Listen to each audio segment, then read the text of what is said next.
එලකිරි විකුණා පිටිකිරි බොන. තේකොළ විකුණා තේරොඩු බොන. පාල් ටික විකුණා පාන් ගිඩි කන.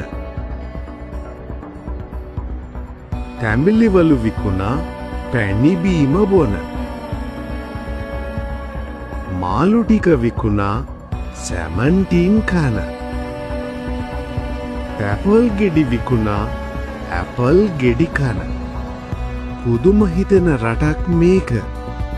ස්වභාවික දේවල් රටපටවලා රටට ගේන ඩොලර් වලින් බෙහෙත් වෙති ගිලලා ලෙඩ්ඩුන්ගෙන් පිරි අනාගත පරපුරක් හදන්නද කල්පනාව.